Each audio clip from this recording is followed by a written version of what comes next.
espera aparecer. O pessoal tá chegando. Sim. Boa noite a todos e todas. Estamos aqui, então, Boa é, noite. en- encerrando a 10ª Semana Social 2021. Encerrando ou iniciando, porque a proposta hoje é a gente dar continuidade de tudo que a gente viu e discutiu essa semana com o projeto, eu estou chamando de projeto político ecumênico, mas depois na construção ele pode ter um outro nome, né? A gente é quem vai colocando. Então a gente está iniciando agora, atrasou um pouquinho, porque a nossa assessoria de hoje vai entrar um pouquinho mais tarde. E também a gente teve toda uma questão de tecnologia, né? E o pessoal chegando, mesmo virtual, a gente pega um trânsito tecnológico, né? A gente pega, né? E no caminho não é a mesma coisa. Então, sejam todos e todas bem-vindos, bem-vindas. Obrigada àqueles e aquelas que conseguiram acompanhar a gente durante essa semana, aqueles que ficaram a semana toda, que se esforçaram para estar um dia ou outro.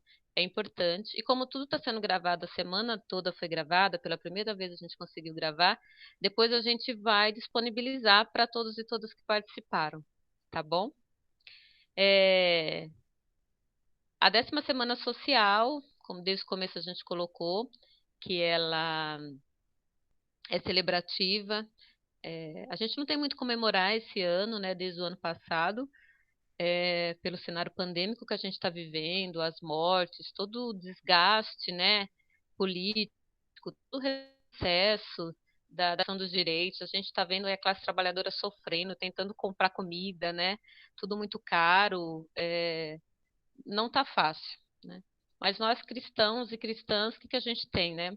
Uma coisa que eu aprendi com a Célia, que é a teimosia, né? Então é a teimosia de acreditar ainda em dias melhores. A gente acredita num Deus vivo que caminha conosco, caminhou na história com todos os povos e ele tem um projeto de vida para a gente. E é de vida, não é de morte, do que a gente vivenciava já e mais intensamente agora. Quando a gente vem falar Semana Social, trazer a questão da mulher, a gente está publicizando e denunciando toda uma situação de meninas, de mulheres vítimas da violência doméstica, né, da violência também pública, de todas as formas de violência. E a gente precisa, de alguma forma, enquanto cristão e cristã, imitadores de Jesus, que acolheu a prostituta, né, que acolheu as mulheres marginalizadas, que acolheu aquelas que não eram reconhecidas pela sociedade, é nosso dever acolher e é nosso dever também pensar e discutir políticas públicas e formas da gente se proteger, porque enquanto mulher também, a maioria é mulher, e proteger as outras, né? Então, a gente faz isso o quê? Dentro daquele processo que a gente fala sempre, o Rezende trouxe muito na sua fala, que é a formação. A formação, o diálogo, que é o que propõe a campanha da fraternidade, né? Para que haja vida, dignidade, comida, terra, teto para todo mundo. Então, é toda essa, né, essa interligação de temas, de proposições, de intenções que a gente construiu, realizou e está realizando essa semana social, que vai fechar amanhã com um sarau, para a gente poder cantar, declamar, né? Poetizar também essas dores, alegrias, conquistas, a teimosia da mulher, né? Da gente. Então, para ter paz é preciso mulheres vivas. Eu vou falando com vocês, admitindo aqui. Mulheres vivas, falantes, bem remuneradas, ter trabalho, teto, terra e livre de toda a violência, né? Não dá para viver numa sociedade civilizada com tantas mulheres sendo marginalizadas, mortas, e a gente precisa mudar isso. E esse tema, ele muito inspirado por um padre, né, que a gente conviveu com ele, aprendeu a lutar com ele, a dialogar com ele, que a gente aprendeu a acreditar na pessoa humana com o Padre Chicão, então ele é nosso patrono. Daqui a pouco a gente continua nessa linha de falar do Padre Chicão. Antes disso, eu quero então passar para o Gilberto, para que ele faça então a leitura do Evangelho de hoje, para a gente iniciar muito bem esse quinto encontro da Semana Social. Muito baixo. Não sei, deve ser o... Não. Tá me ouvindo, não, Judete? Muito baixo, Kátia. Não estou te escutando. Só você ou os demais também não estão? Estou escutando bem. Tá? Dá para escutar bem, Judete. Talvez seja o som do seu celular. Você está no celular? Tenta aumentar ele Estou. na lateral. Tenta aumentar ele lá na lateral. Vê se você consegue. Não entendi. Tenta aumentar o som do seu celular na lateral. Já aumentei todo o volume. Deixa ele desligado, o seu som, que às vezes você me ouve melhor. Às vezes dá um ruidinho aí.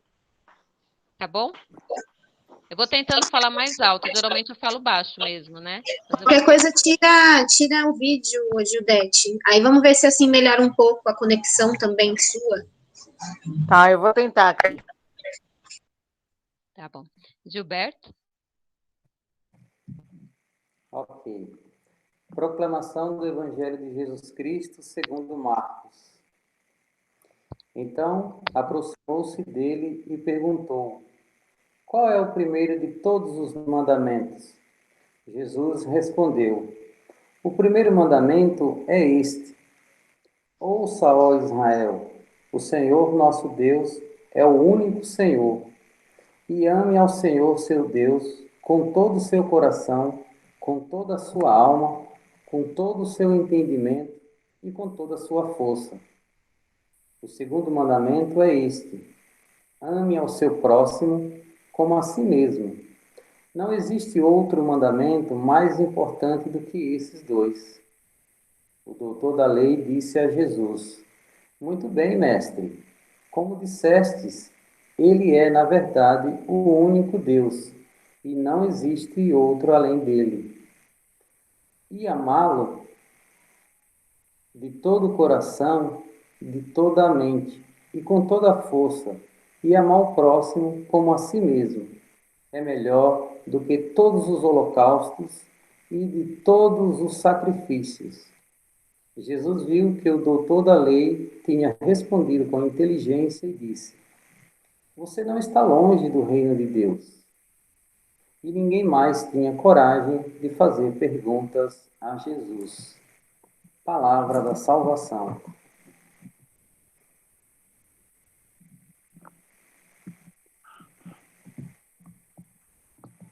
Com esse evangelho, a gente podia falar muita coisa dele, mas pensando no amor e pensando em tudo que a gente viveu essa semana, eu acho que a gente não deve falar. Eu penso que a gente deve silenciar e pensar nesse momento que a gente está vivendo, de perdas, de mortes. Quantas pessoas internadas, quantas pessoas desalentadas, quantas famílias enlutadas. E por falta de amor, né? Um amor maior. Quem deveria cuidar não cuida, e a gente vai sofrendo com essa situação. Todos nós tivemos ou temos pessoas que partiram dessa forma violenta que foi o descaso e que ainda estão internados, né? Todos os dias a gente tem notícia. Então eu convido o silêncio mesmo, né? Neste momento do nosso coração, tudo que a gente viu e ouviu e o que esse evangelho fala para cada um de nós, em memória, em solidariedade a tantas famílias que estão sozinhas, né? Não tem um Estado para amparar, para cuidar e para proteger. Elas estão totalmente sozinhas.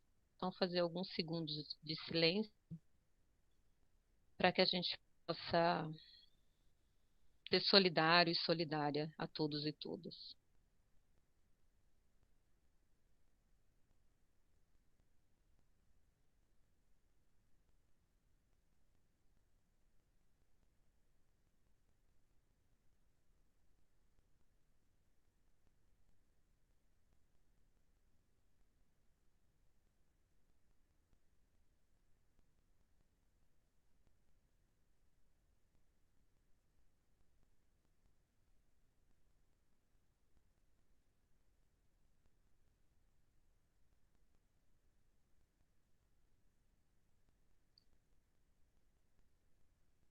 Deus da vida nos abençoe nessa noite, abençoe todo o esforço de cada uma que se dedicou nessa semana.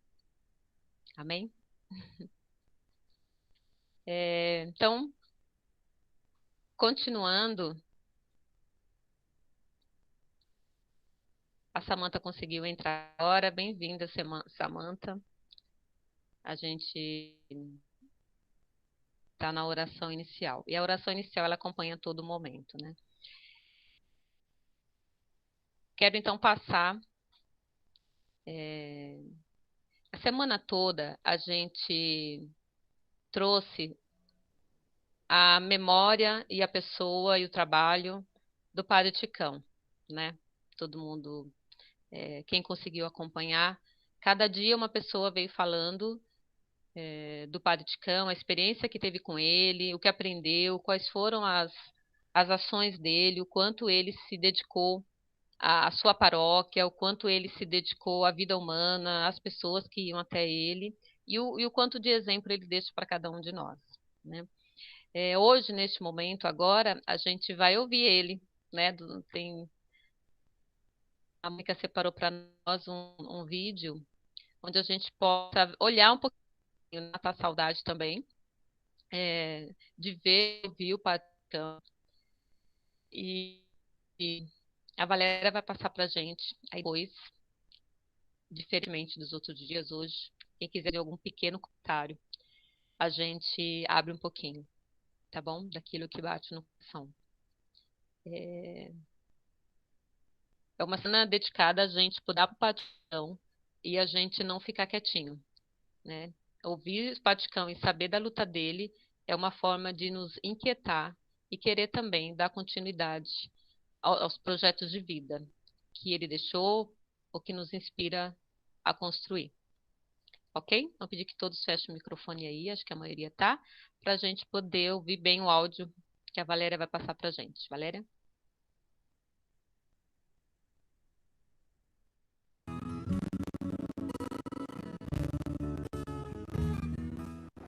Eu sou caipira lá do interior. Eu sou de uma cidade chamada Urupês. Chamava-se Mundo Novo. Ficou mais bonito, era mais bonito Mundo Novo. Acho que por causa do Monteiro Lobato, do livro dele, foi para Urupês, italiano, meus avós italianos, né? Da minha mãe portugueses. E eu fui para o seminário com 14 anos, na cidade de São Carlos, uma bela cidade. Mas depois eu vim aqui para São Paulo, eu estou há 38 anos aqui em São Miguel.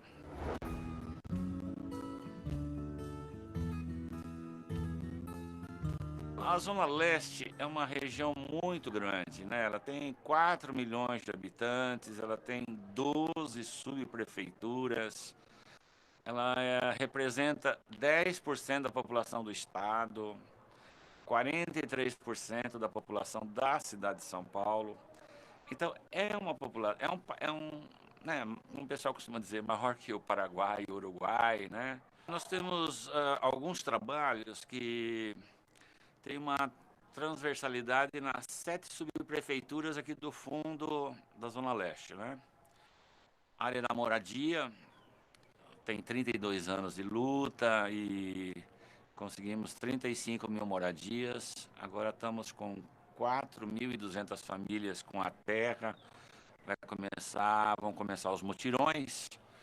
E depois tem um trabalho com deficientes, 700 pessoas com deficiência. Então, esses trabalhos, eles estão aqui em São Miguel, Itaim, Ermelino, né?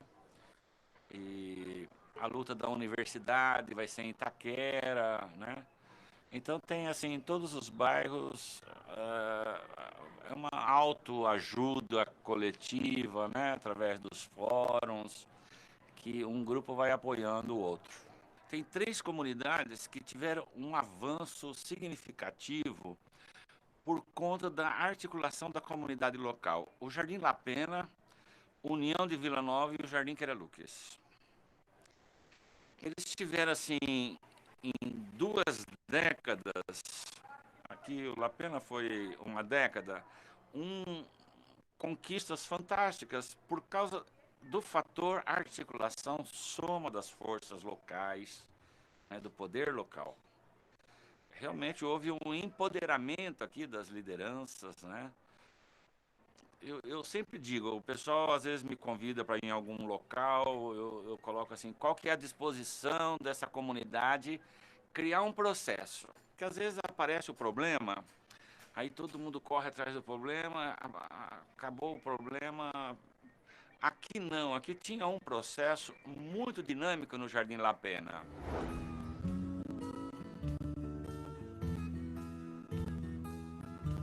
Foi muito interessante o fórum, né? Todo mês era um dia já determinado ao longo do ano, a comunidade entre um fórum e outro mensal, quem ia chamar da saúde, a educação, o responsável do trem, do transporte, do lixo.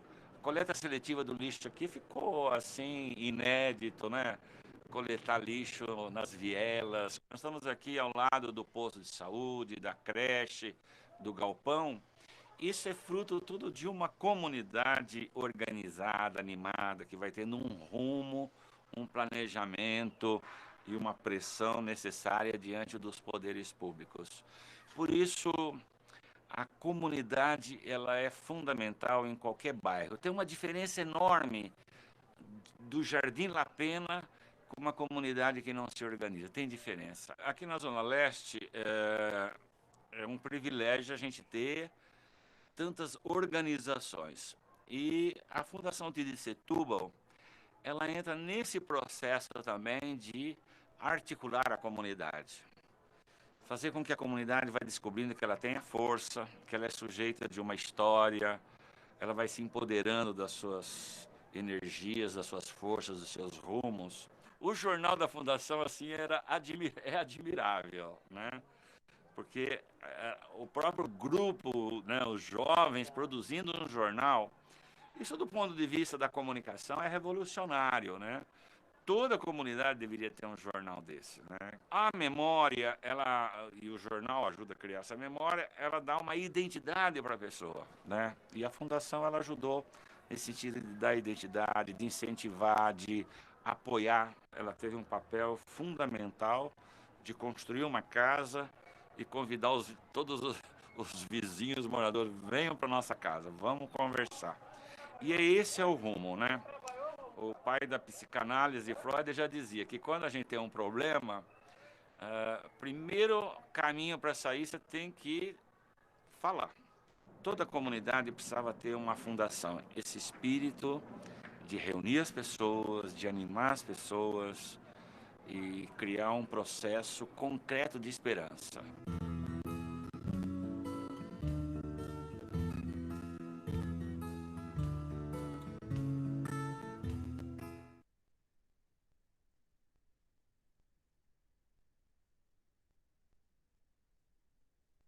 A Bia, ela que faz a relação aqui do nosso trabalho, da escola, com a Unifesp, a Universidade Federal. Boa noite.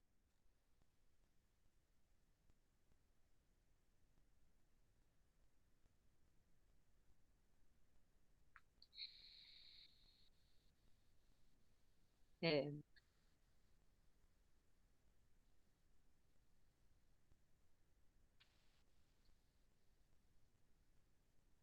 quando a gente começou tentando pensar essa questão da homenagem, é, eu fui passando a bola, porque eu sei que eu não ia conseguir fazer, né? E, e aí a Mônica veio e foi chamando outras pessoas, e aí a gente deu conta na semana. E eu estava ouvindo a Daisy falar essa semana, acho que a Daisy foi na terça, e eu vinha no carro ouvindo ela, né? E ela falava umas coisas, ia fazendo memória do tempo pouco tempo, né, que eu convivi com o Padre Chicão, pouquíssimo tempo, imagina, nem é da paróquia. Ia fazendo memória e eu fui pensando que eu tinha tanta coisa para falar. E agradecendo muito ele por inspirar essa semana, né? Porque foi inspiração. E aí eu tenho uma coisa que é de menina mesmo, bobeira, e eu falava assim, Padre Chicão, se o senhor estiver inspirando essa semana, gente, é, eu que vou falar sobre você na sexta-feira. Mas falei para mim, né? Vindo no carro, muito engraçado isso. Estou partilhando com vocês. E a Mônica falou para mim na quinta, Kátia, eu estava pensando aqui das pessoas falando na semana e eu acho que na sexta-feira você que devia falar.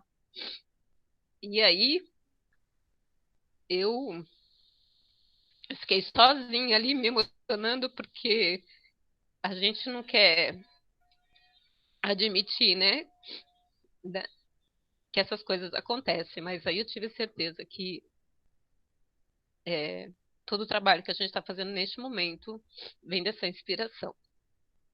E era que parecia um médico, né, porque principalmente nessa pandemia, todos os dias eu ligava, tem alguém assim com Covid, quanto que eu dou de CDS? E a cannabis, tem uma pessoa que precisa, o filho tem problema de crises, e o tempo todo eu consultando, e ele falando, aí eu ia lá, buscava, levava, então eu ia, e não tinha hora, né, para estar ligando para ele, porque depois que a gente começou a participar da saúde preventiva, é,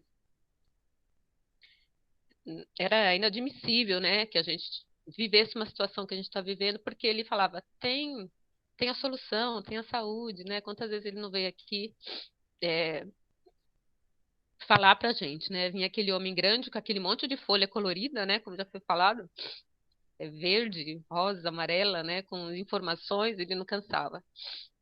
Primeira vez que convidei o Padre Chicão para vir numa semana nossa, eu não conhecia, cheio, a gente fica assim, né? Quando convida alguém, cheio de dedos, E aí estava no trabalho ainda, marquei com ele um horário, ele chegou uma hora antes, não precisou ninguém acolher lá em Sagrado, foi Sagrado, né, Gilberto? E aí eu falava, padre, onde você está ali? Ah, eu já cheguei aqui, já tomei um caldo, gostou de foi em São João Batista, já tomei um caldo, ele não tinha essa coisa assim da cerimônia, né? Muito simples, nossa, demais. Você fala, nossa, um padre, com essa, né?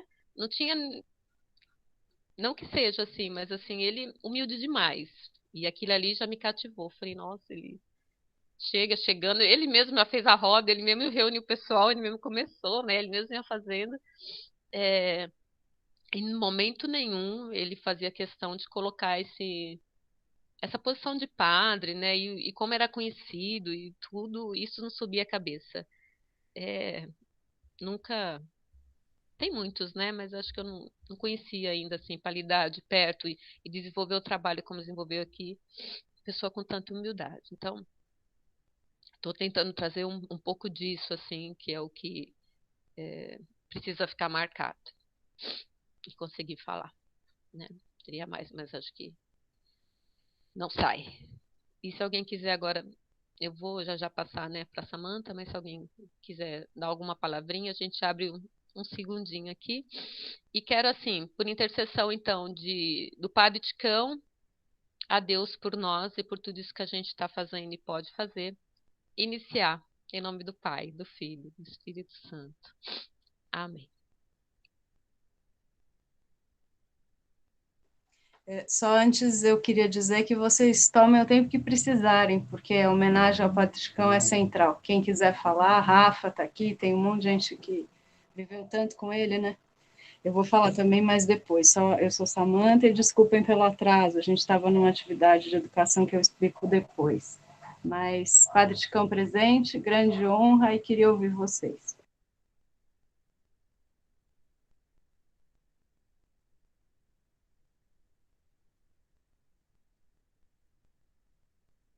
Rafa, você não consegue não, querida? Seria tão importante. A Rafa falou essa semana, ela foi uma das. Desculpe. Ela foi uma das que homenageou ele, né? Queria que o Gilberto falasse também, porque faz parte dessa equipe aqui e que traz essa memória, né? Acho que já falei umas 2, 3 vezes, já agradeci a Kátia, né? Boa noite, Samantha, prazer te ver novamente.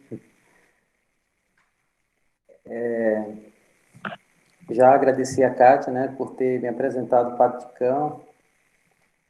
E quando eu cheguei na comunidade São João Batista, que eu também trabalhava, eu trabalhava e trabalho, quando eu cheguei ele já estava lá. Antes que ele dissesse qualquer palavra, assim, pelo que eu já tinha ouvido falar do Padre Ticão, eu percebi que eu estava diante de um santo, sabe? Falei, realmente esse homem é santo. Antes dele falar, né? Depois ele começou a falar, eu acreditei naquilo que o meu coração já dizia, né? E todas as vezes que eu tive a oportunidade de estar nas formações dele, eu aprendi bastante. Hoje, por exemplo, como já falei ontem, todas as vezes que eu vou fazer compra no mercado, eu fico bisbilhotando nas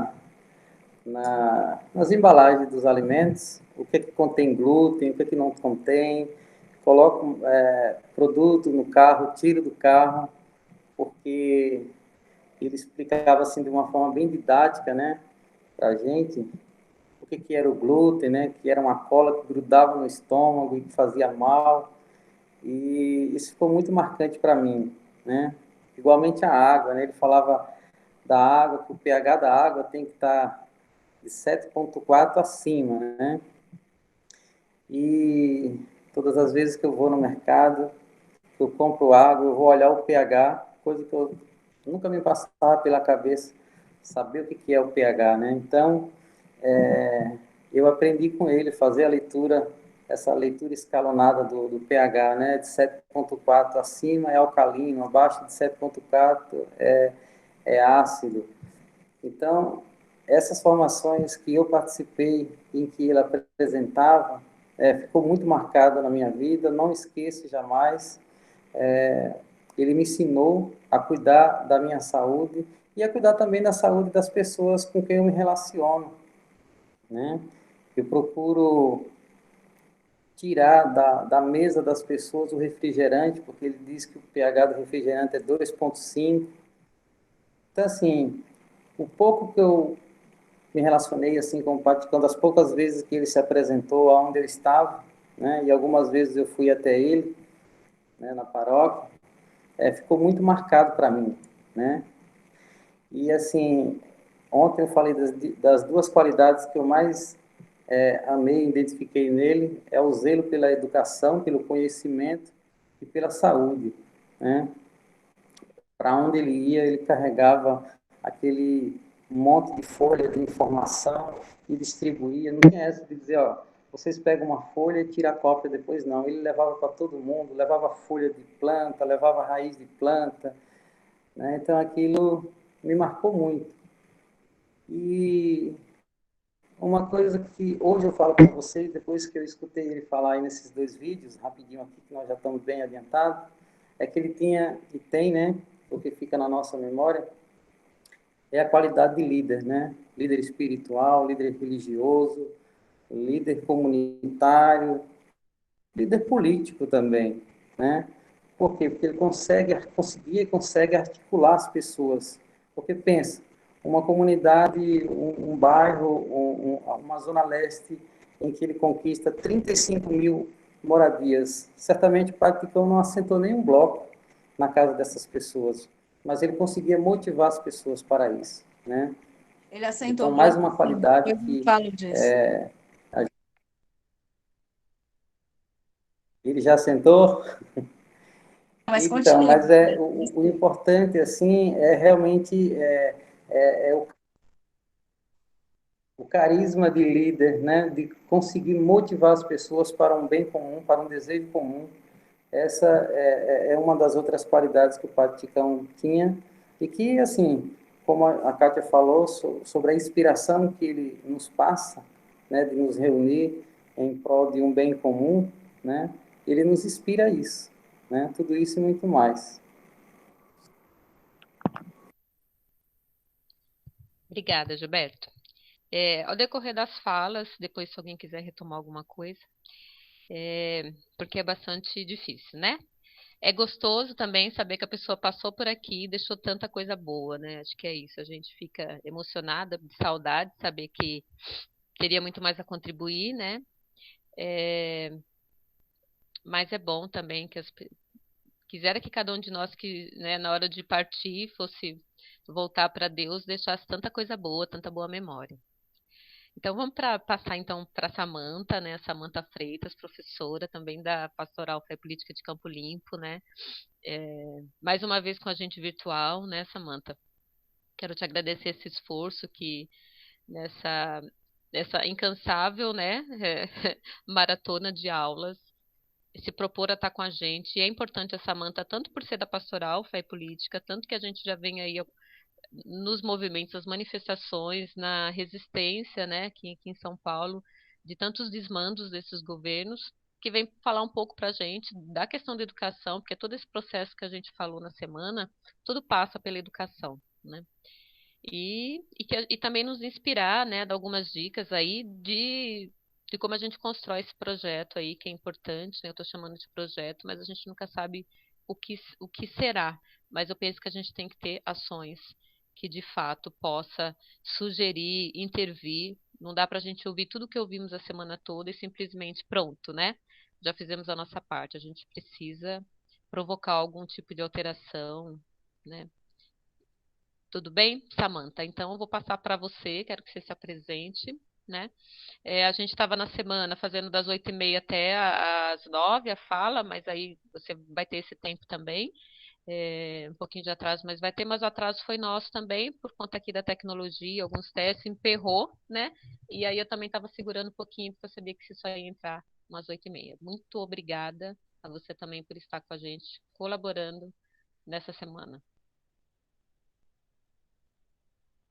Obrigada a você, Kátia querida, obrigada, Gilberto, obrigada a todo mundo. É muito bom estar aqui de novo. Espero que eu possa estar muitas vezes e logo mais não seja mais remoto, né? Seja ao vivo, mas o tempo que for necessário remoto. Pedir desculpas pelo atraso também, a gente está numa batalha, agora conseguimos um avanço, mas uma batalha por permanecer no ensino remoto nas escolas, né, em defesa da vida, no estado de São Paulo, na Grande São Paulo, e a campanha nacional pelo direito à educação acabou fazendo uma atividade agora, 6h30, e me chamou em cima da hora, então eu tive que ir e peço desculpas pelo atraso, tá? Mas estou aqui com vocês o tempo que for necessário, vou ser disciplinada para não ser muito longa a minha fala e abrir espaço para o diálogo, que é o principal. Eu só queria, primeiro de tudo, agradecer, né? Agradecer a Deus, a Jesus, ao Espírito Santo, a Santíssima Trindade por esse momento de encontro, que nós sejamos muito abençoadas e abençoados, e a memória do Padre Chicão, né, que tanto nos emociona.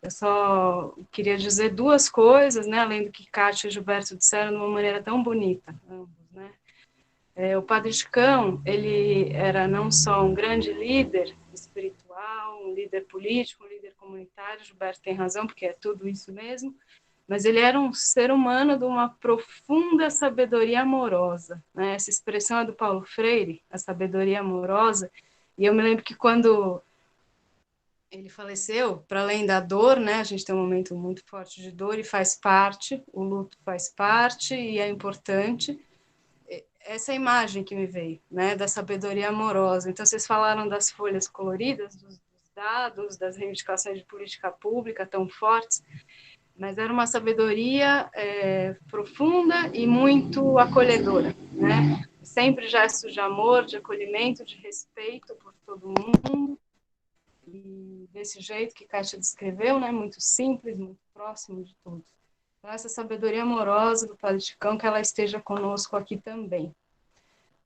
Gratidão por todo mundo, e o Padre Chicão sim assentou blocos, Rafa talvez tenha contado isso, não sei, se não, o começo da atuação do Padre Chicão com o movimento de moradia, nos anos 80, né, com os primeiros processos de urbanização, foram em mutirões, e ele participava dos mutirões, né? Tem uma foto linda, uma vez quando a paróquia São Francisco de Assis fez 40 anos, eles fizeram uma grande exposição de uma foto dele andando no bairro, né, um dos primeiros bairros que teve mutirão, e era muito impressionante essa foto, porque era um homem jovem, de barba na época, vestido todo de branco, com a roupa paramentada, né, do sacerdote, andando no meio da favela ainda não urbanizada. Eu falei, mas Paticão, quem é esse Jesus Cristo? Era ele, jovem, né? 40 anos atrás. Então, ele participou sim, é uma grande referência de todos nós, vai estar no nosso coração e nas nossas mentes por muito tempo.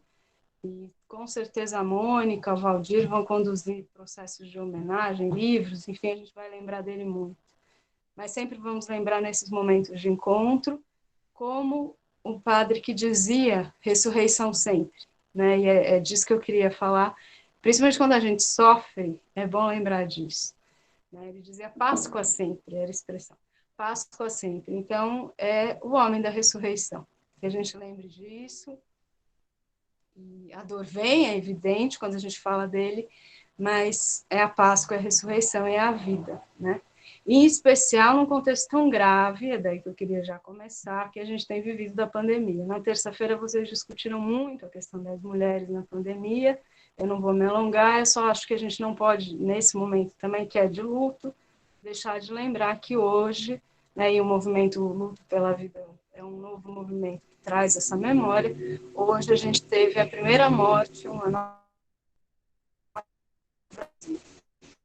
país que tem banalizado as mortes em massa, né, tratado a vida de um jeito absolutamente inaceitável, como muito, não só a parte do desgoverno federal, sem dúvida, mas negligência nos estados, nos municípios, e infelizmente, às vezes, até parte da população banalizando. Samantha? Oi, Como querida, cortou, só para você retornar, porque paralisou um pouquinho. Você falou, nós tivemos a primeira morte, só essa Sim, parte. desculpa. Tá dando para ouvir agora?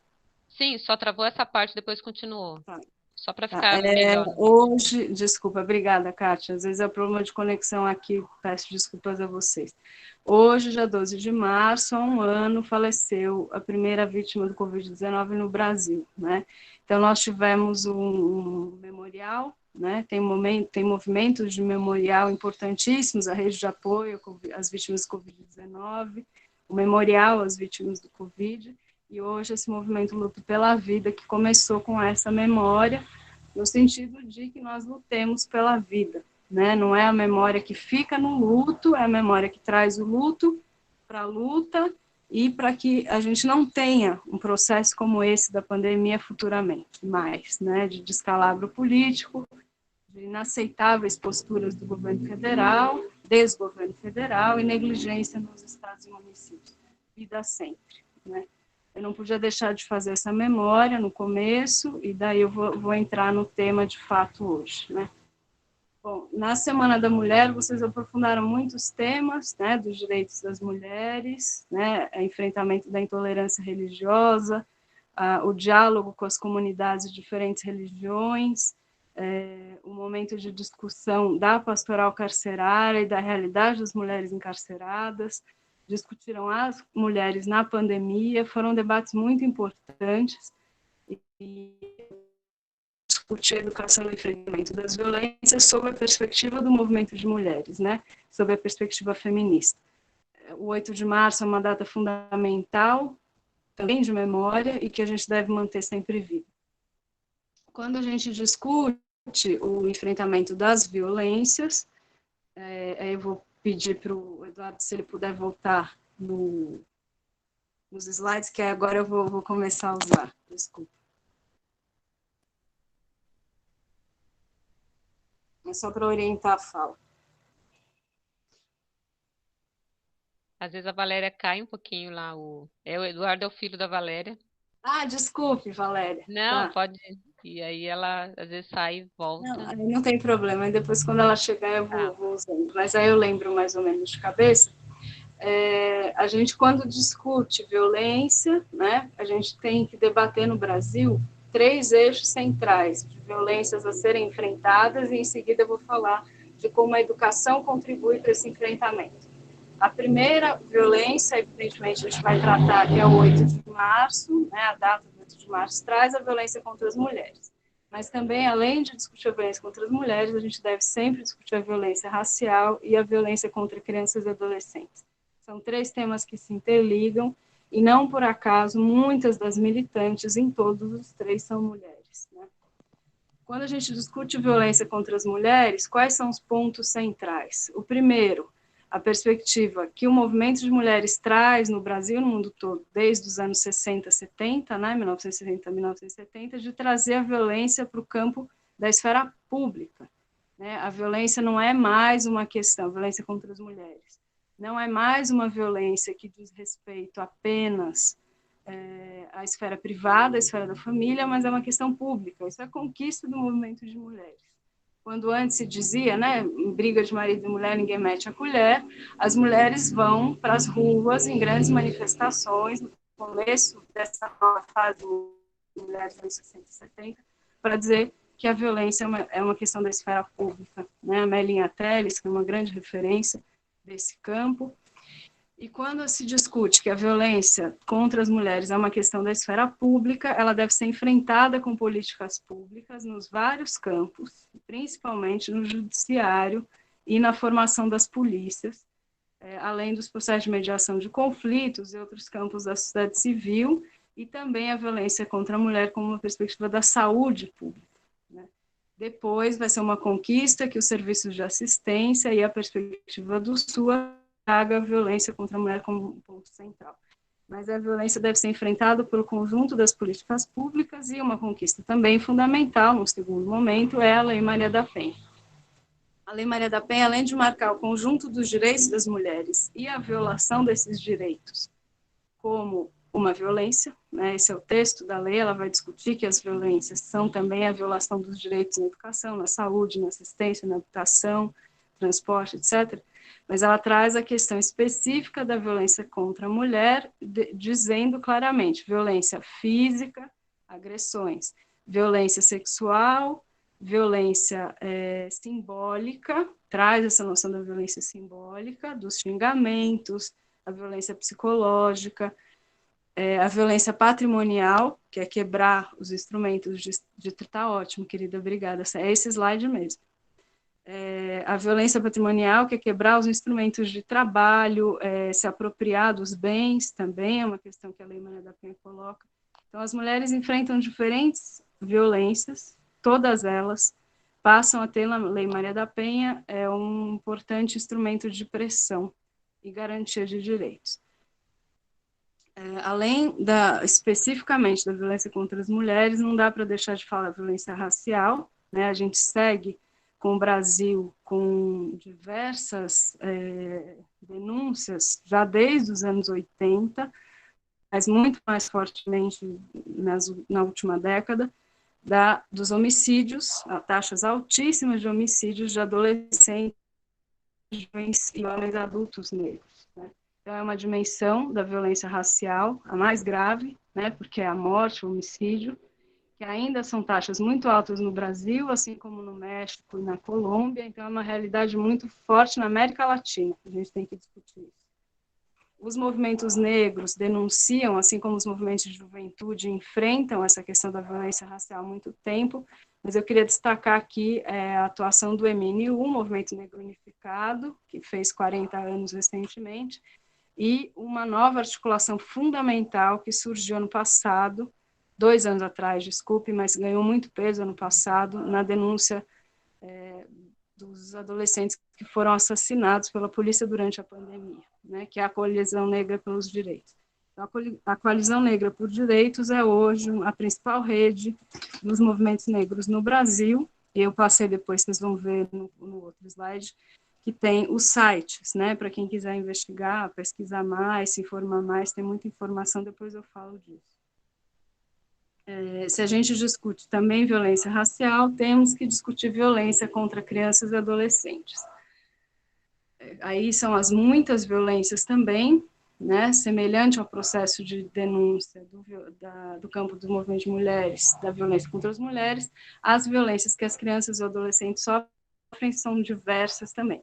também, violência simbólica, violência psicológica, mas eu queria destacar a violência física, a violência sexual, porque elas são mais veladas, né, assim, e de um processo difícil, como é muito doloroso saber que crianças e adolescentes vivem esses tipos extremos de violência, as pessoas às vezes não gostam mais de falar, se tem silenciado muito.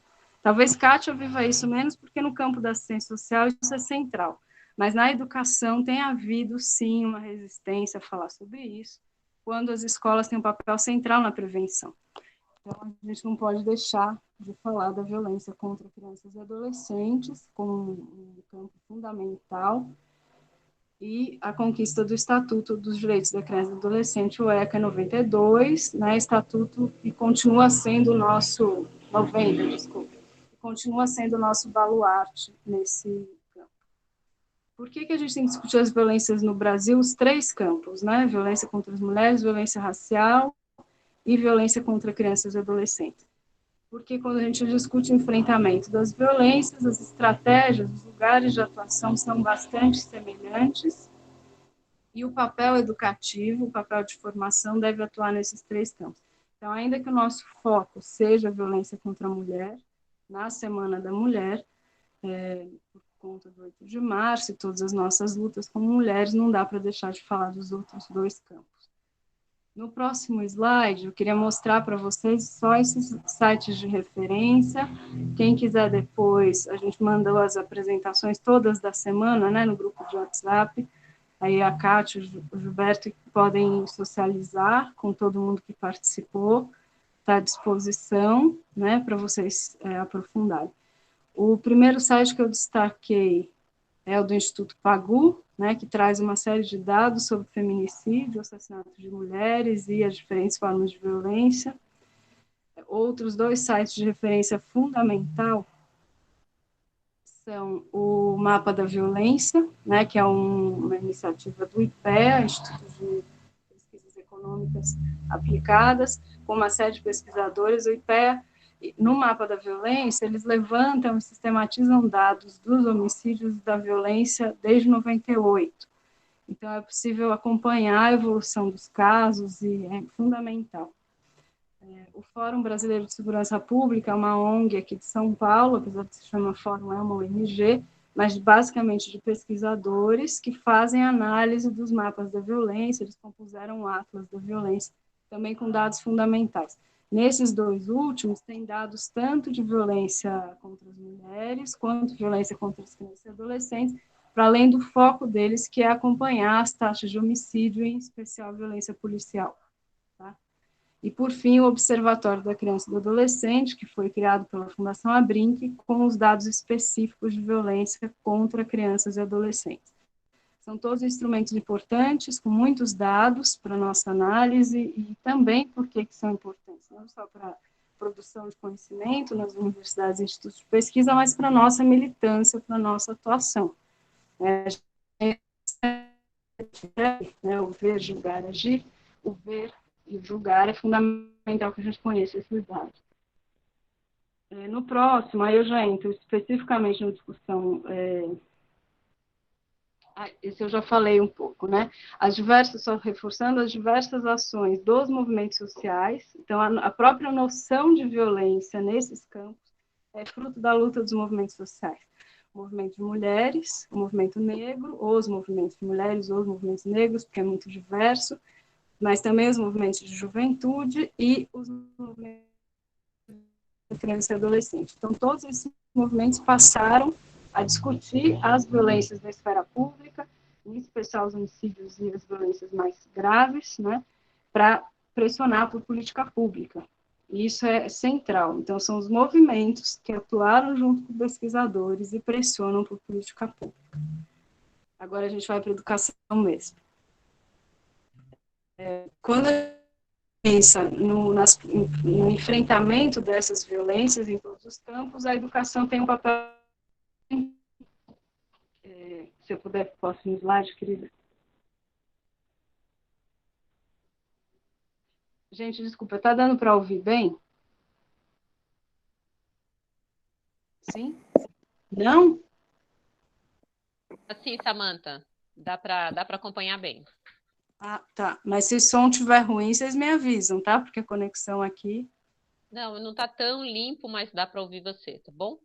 Pode ficar Ixi, mas não tranquila. tá tão limpo. Ih, caramba. Não, é porque Eu vou... tem um sonhozinho, mas acho que é próprio. Hoje tá meio estranho mesmo. Aqui também tá. Pode tocar que a gente tá conseguindo acompanhar. Tá. Tá te É, ouvindo. tá, se não qualquer coisa vocês me avisam, eu fecho o vídeo, porque às vezes isso melhora o áudio, tá? Não é o legal, né? Porque fica esquisito só a voz falando, mas é uma alternativa, vocês me avisam, tá bom? Quando a Tá. gente pensa, tá, se a gente pensa em educação para o enfrentamento das violências, o que tem? Aí tem vários eixos de atuação no campo da educação. Primeiro, a gente pensar na formação nas escolas e nas universidades com relação a esses temas. Aí, quando a gente fala em formação nas escolas e universidades para discutir as violências, isso é parte do processo de enfrentamento. Essa formação é tanto das professoras e professores e do conjunto das trabalhadoras e trabalhadores da educação, né, educadoras e educadores em geral. Essa formação específica com relação às violências contra a mulher, violência racial, violência contra crianças e adolescentes. E também e não é só a formação das professoras, professores, trabalhadores de educação, é a formação direta das crianças, adolescentes, jovens, adultos e idosos nas escolas, nas salas de aula e guardadas as devidas proporções, até mesmo para as crianças pequenas, em creches, é importante fazer um trabalho, eu vou discutir um pouco isso. Essa formação, ela é fundamental para o enfrentamento das violências. Então, quando a gente discute a construção de outros padrões, de uma cultura diferente, a formação no espaço escolar, como parte das atividades escolares, ela é fundamental. Com as especificidades de cada faixa etária, evidentemente, para a linguagem, para o material, para o tipo de abordagem, mas é fundamental. Em especial, a gente discute violência contra a mulher, violência racial também, né? Mas tem que ter um cuidado muito específico, mas fazer formação específica para prevenção de violência contra crianças e adolescentes. Então, as pesquisadoras, pesquisadores e ativistas, nos últimos anos, têm destacado isso. A escola é um papel, é um local fundamental para intervenção junto a crianças, mesmo a crianças pequenas, crianças e adolescentes, com rodas de conversa, atividades específicas para prevenção. Por quê? Porque a violência contra crianças e adolescentes é uma violência muitas vezes silenciosa, as crianças não entendem o que estão vivendo, né? Tem às vezes sinais físicos, né, de violência, eu vou falar um pouquinho da notificação daqui a pouco, mas a violência sexual e a violência psicológica, a violência simbólica, elas não deixam marcas visíveis. Mas tem muita produção de conhecimento a esse respeito, ela se dá também quando se faz discussões sobre esses temas com as crianças, porque elas falam, elas trazem os elementos. É claro que isso tem que ser feito de uma maneira cuidadosa, com formação específica, mas há muita produção de conhecimento nesse campo, eu tenho estudado um pouco no último período, depois faço mais referências, mas sim, não sou eu que estou dizendo isso, não. As pesquisadoras falam que a escola é esse local fundamental para a prevenção, porque é o espaço onde estão a quase totalidade das crianças e adolescentes no Brasil, né? No caso, a escola também é obrigatória, a escola tem obrigação de notificar os casos de violência contra crianças e adolescentes. E no caso dos jovens e adultos, né, que já são maiores de idade, a escola tem a obrigação de, no mínimo, fazer um trabalho decente de orientação, né? Estou falando isso porque a violência contra a mulher em geral, com jovens e adultas, né? Então, eu sou professora de EJA, de Educação de Jovens e Adultas, sempre que a gente faz essas discussões no 8 de março, nessa semana, aparecem relatos, todas as turmas, todas, mulheres que viveram situações de violência. Então, fazer o debate nas escolas é fundamental sempre, mas lembrando que com crianças e adolescentes nós somos obrigadas, a escola é obrigada a fazer notificação assim como os equipamentos de saúde, isso é parte da rede de direitos, eu queria destacar. Tudo bem até agora, gente? Sim. Aí no próximo slide, Então, destacar isso, né? A centralidade de que se fale sobre as violências. É duro? É difícil? Sim. É dolorido? É, mas é preciso falar. A gente só enfrenta aquilo que é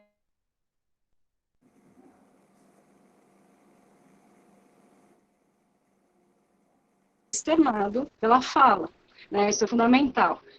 A garantia do enfrentamento por falar, por denunciar, né? Ações de denúncia, elas também são fundamentais, mas os espaços formativos não são só as escolas, eu quero chegar nisso agora um pouco, os espaços de educação popular são centrais de educação comunitária, as nossas paróquias, as nossas comunidades também são locais para formação em relação a esses temas. Então, quando a gente fala em educar para enfrentar as violências, a gente também está falando em atuar nesses lugares, como formadoras populares, mas sim, é nosso papel. Para ajudar a romper esse ciclo de violência, tanto violência contra as mulheres, quanto contra crianças e adolescentes, e a violência racial, na sua expressão mais brutal, que são os mitos. Outro espaço formativo são as ações de denúncia pela imprensa e nas redes sociais. Isso, além de ser um espaço de denúncia em si, fundamental, de ação política, tem uma dimensão formativa. Porque se você denuncia o que acontece de violência contra as mulheres, contra crianças e adolescentes, contra a população negra, né? Se você denuncia, você diz, isso não é aceitável. E começa a formar pessoas para que elas não aceitem, não banalizem, não naturalizem. Em especial, isso é fundamental num contexto político difícil como o que nós estamos vivendo. Né? Um desgoverno que banaliza tudo, né? Banaliza a violência contra a mulher, banaliza os homicídios, banaliza a pandemia, banaliza tudo. Então, a denúncia nas redes sociais e na imprensa é fundamental. As nossas ações de pressão sobre o poder público para a garantia dos direitos desses segmentos específicos, essa, além de ser fundamental para a nossa ação política, e nós estamos em pastorais, fé e política, né, Kátia, Gilberto, todo mundo, é nosso papel, a ação política, um papel central, é a razão de existir da nossa pastoral. Além disso, essa dimensão também tem um lado formativo. Quando você pressiona o poder público, você está tentando, pelo menos, formar o poder público para que eles entendam a centralidade desses temas. Essa formação, ela também precisa acontecer no judiciário e nas polícias, né? Tem gente que trabalha especificamente com isso. Então, o judiciário e as polícias, elas têm que ser formadas de um outro jeito, não só para romper o circuito terrível da violência policial, mas para enfrentar mais adequadamente a violência racial, a violência contra as mulheres e contra crianças e adolescentes.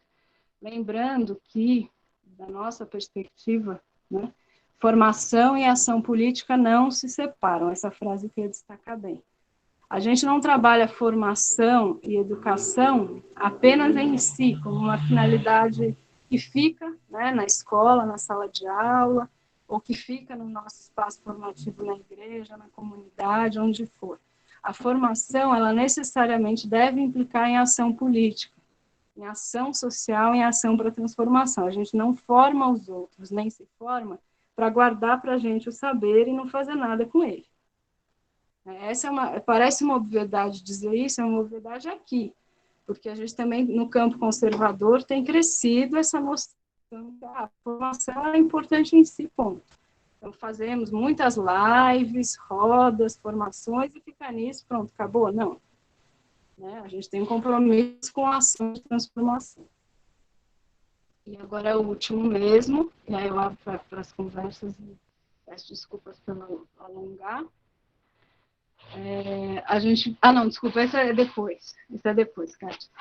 A Kátia tinha me feito duas demandas. A gente discutiu a educação para o enfrentamento das violências, que eu encerro agora para ouvir vocês e a gente poder aprofundar, mas depois a construção de um projeto ou plano de ação com esse grupo, que aí eu queria deixar os últimos, pelo menos, 15 a 20 minutos para a gente fazer essa construção, tá?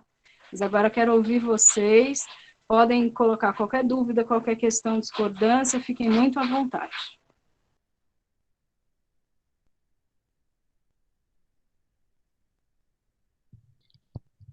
Samantha, obrigada. Nossa, você deu super conta do tema, hein? Porque falar de diversas violências é complicado. E eu concordo que o pano de fundo é a questão racial, né? Até porque eu também estou nessa área e aí a gente discute muito isso. Também não quero me prolongar porque eu também falo demais. Levantem a mão aí, né? Sala de aula, né? Né, Samantha? Quem. Acho que já tem aqui. Quem quiser entrar com alguma intervenção, não dá pra gente. Como é que se diz? A gente vai ter que ser sucinto para poder a gente aproveitar aqui bastante. E se a gente conseguir hoje, né? Talvez não, mas a gente ter continuidade com dicas também para esse projeto, tá bom? A gente está falando aqui em Guarulhos, né?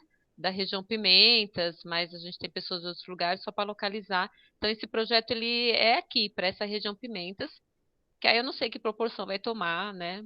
Mas a ideia principal é timidamente a gente fazer algo aqui. Alguém levantou a Boa mão ou se noite. inscreveu aqui? Cacilda, sou Ah, de Guarulhos, Cacilda, pode tudo falar. bem? Parabéns, né, pela iniciativa. Eu dou aula dos outros dias da semana, só hoje eu posso acompanhar, mas eu vi que vai estar gravado, né? As outras também estão? Ah, eu vou correr atrás. Eu quero parabenizar pelo assunto, pela homenagem ao Padre Ticão, que é meu ídolo, sempre foi. Eu uso com ele amor e beleza. Eu dou aula no Salesiano e Dom Bosco falava de amor e beleza, e ele tem isso muito. Em relação a VDCA, eu fiz o meu mestrado sobre VDCA. E eu usei a mídia. Eu fui para todos os programas, Troione, Rony Von, Pai de Gravata, em 2000. Eu fui em 22 programas nacionais e regionais e alguns fora de São Paulo. TV Futura, fiquei no chat da IG. Eu penso que esse é o caminho, a comunicação, para levar adiante a Cacilda, VDCA. você pode falar só um pouquinho mais alto? Só um Tá pouquinho. ok. Talvez o meu microfone, né? Vou falar próximo. Melhorou, né, padre? Melhorou?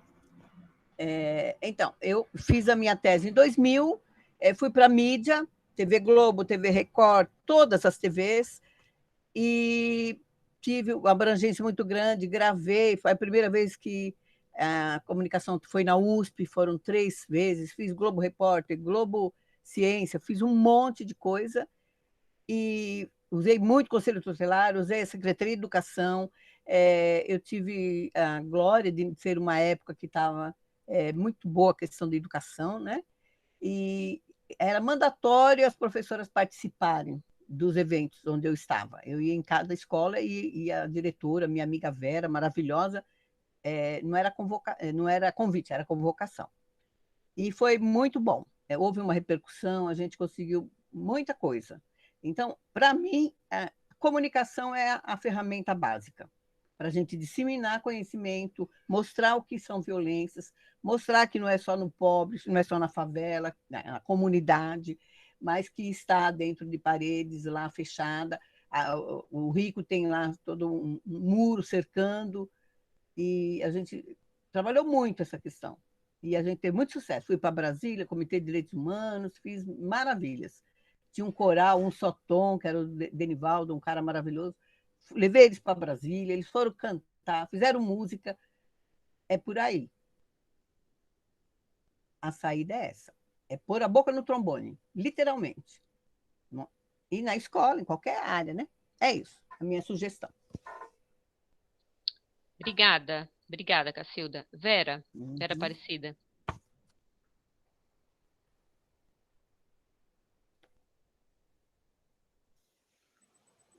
Estou aí, né? Tá cortando um pouquinho, Vera. A minha conexão não está muito boa, não. Tenta fechar o seu vídeo, ver se melhora um pouquinho, porque hoje tá sextou para a internet. A internet cansou de tanta.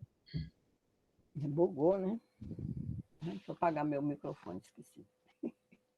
Eu vou tentar um pouquinho mais.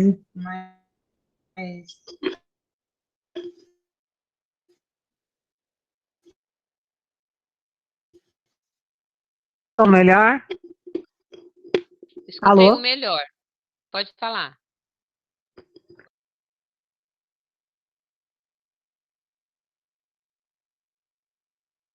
Ah, então tá. É só aqui, né? É Pera, tá muito travando. importante que se a gente sair fora. Não tá dando de conexão. Tá cortando. Sai e volta. Porque tava bom esses dias seu áudio, é hoje que tá ruim mesmo. Sai e volta. Enquanto isso, se alguém quiser É hoje. Eu se vou dar uma saída e manifestar, falar na próxima. o Eduardo, né? A Pode Valéria. Eu vou tentar dar digitar, uma. né, gente? Eu não Posso sei falar? nada. Espera um pouquinho só, Valéria, pro instante. Ô, Vera, sai, volta, se melhora um pouquinho. Saída e voltar, tá? Não demora não, é rapidinho. Valéria, Eduardo. Boa noite, gente. Eduardo é meu filho, tá? Então eu entrei com o dele. Brincando que eu tô de boina e máscara hoje. Bom, em relação ao que a Samantha, né, colocou aqui na apresentação, obrigada, né, por estar aqui, Samantha. E essa provocação que você nos fez em relação a um projeto, que agir, o que fazer agora, né? Nessa semana, a gente conversou muito sobre a importância da informação, sobre a importância do conhecimento, né? A Vera até... A Vera não, ontem foi até uma mãe que falou sobre a experiência dela, né, em relação ao cárcere, enfim, né, dentro da família, e eu fiz uma pergunta para a Miriam, né, o que a Pastoral do Menor poderia ajudar nesse processo, e aí ela trouxe algumas questões, e uma delas é em relação... Peraí, que eu acho que está apresentando alguém aqui. Vocês estão me ouvindo, né? Vou continuar a falar, tá bom? E aí uma delas, uma das questões que a Miriam trouxe, em relação ao quanto que no momento que ela mais precisava era de conhecimento, no momento que ela mais precisava era que alguém pudesse trazer, né, para ela como que seguiria os processos, os direitos dela, enfim. E aí vem um pouco minha pergunta ou minha colocação nesse sentido, né? Casando com o tema da educação e o que você trouxe nos slides sobre formação, é possível da gente pensar, talvez, em alguma forma de trazer para o grupo lá Peraí, gente, só um minutinho. Meu filho tá jantando, então vocês vão escutar a panela batendo, não tem jeito, tá? Vai ficar no áudio gravado. Não tem problema, querida, faz Mãe parte. é assim, né? Da mulher, Então, assim, é possível da gente pensar, então, em projetos que possam trazer essa informação sobre a violência, né? Sobre os tipos de violência, como a mãe Solange colocou, como os adolescentes podem também, né, se cuidar em relação a preservar o próprio corpo, a preservar o corpo do outro, e essa preservação que eu estou falando é em relação a cuidar de si mesmo, né? De perceber quais são essas violências, de perceber situações que pode ser que eles estejam numa violência, entende? Então, só para finalizar, o que eu estava pensando? Talvez formar um grupo de formadores, né? Que possa fazer não sei, essa articulação com algumas pastorais específicas lá da comunidade sua, sabe, Kátia? De conversar e dialogar com a pastoral da criança, por exemplo. Eu já estive muito tempo na pastoral da criança, então numa roda de conversa, trazer esses assuntos dentro da roda de conversa, né, é muito rico, assim, para aquelas mães que estão em situação vulnerável, que precisa de uma informação ali específica sobre o seu território. Fazer essa articulação com um grupo de jovens e trazer essa formação também, né, sobre as questões de violência, sobre qual que é o papel deles ali, qual o lugar deles, enfim, trazer esse tipo de consciência, né, muito que o Papa Francisco nos traz, assim, esse discernimento do que ser sujeito eclesial. E aí, fechou muito legal esse tema com a Samantha falando de educação, que eu não vejo outro caminho senão a educação, a informação. É um pouco mais ou menos isso que eu estava pensando. Não sei se fiz clara aí minhas palavras. Gente, como não tem inscrição, eu vou passar para a Samanta, mas deixa eu falar com vocês. A gente está, assim, fazendo essa gravação e a gente está preocupado com uma coisa, porque a gente fez inscrição, mas não sabe quem entra. Aí tem uma pessoa querendo entrar que chama Celso Rato Rato. Alguém conhece? Porque a gente fica muito preocupado, né, de ter alguém para bagunçar um pouquinho. Qual o nome, Kátia? Celso Rato Rato. Não conheço, não. Como tá um nome estranho, aí eu tô negando. Então, se alguém reclamar aí para vocês, não consigo entrar, aí vocês me falam, tá bom? Só para poder a gente não negar, né, as participações é aberto, mas a gente tem que tomar um pouquinho de cuidado. Então, tem os nomes que é conhecidos, tem outros que não, tá bom? Samanta, aí eu vou passar para você a fala, isso, passar para você a fala, tá? Depois a gente, se tiver outra rodada, as pessoas vão levantando a mãozinha ali, e depois a gente abre de novo, tá? Sim. Gente, se precisar que eu fale mais alto também, não é porque eu comecei que vocês vão ter receio. Falem também, tá? Se precisar, eu dou um jeito aqui e arrumo o microfone. Dá para te ouvir. Então, primeiro, agradecer muito pelas intervenções da Cacilda, né, e da Valéria. Quem quiser falar depois fica super à vontade, a gente vai dialogando, que é o principal. Eu só queria destacar algumas questões, né? Então, a Cacilda estava dizendo da importância da ação de formação na mídia, nos meios de comunicação, também como uma forma de divulgação, e as atividades culturais como uma outra alternativa. Te cumprimentar pelas iniciativas que você fez, eu não conhecia, é sempre muito bom conhecer novas, que não são tão novas, já tem uma atuação, mas eu não conhecia, então obrigada por partilhar. Valéria, as questões que você traz, né? Como agir, a importância da formação e do conhecimento, que foi os eixos centrais dessa semana. Eu só queria me fazer clara. Quando eu disse que a formação sem ação, a formação sem transformação, ela se perde, eu não quero invalidar a formação, gente. Eu sou educadora, todos e todas aqui estamos para pensar nos processos de formação, e é direito das pessoas receberem informações sobre seus direitos, como o Miriam colocou também para vocês. O que eu só acho é que nós, como agentes de pastoral, coordenadores de pastoral, educadoras, a gente tem que ir além disso, né? O nosso papel de formadores e formadoras, ele não se encerra na formação, ele precisa se traduzir em ações de transformação.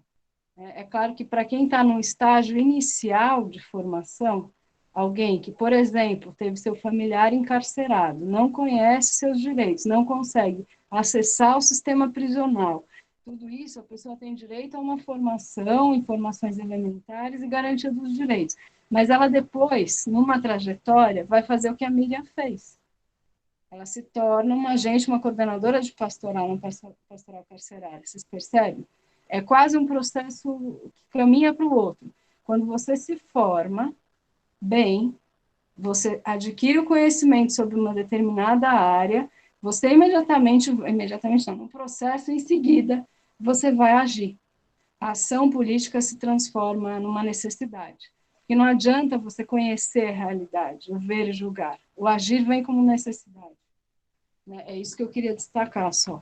Mas é claro que o trabalho de formação ele é central, né? A Valéria fez várias propostas, né, de articular um grupo de formadoras e formadores para atuar em pastorais. Ela falou mais na região dos Pimentas e em Guarulhos, né, porque é o objetivo central, mas eu vou trazer para mim também essa preocupação, levar para o meu grupo de pastoral. Né? A gente poder fazer isso na Zona Sul também, fazer isso em outras regiões, é uma proposta muito importante.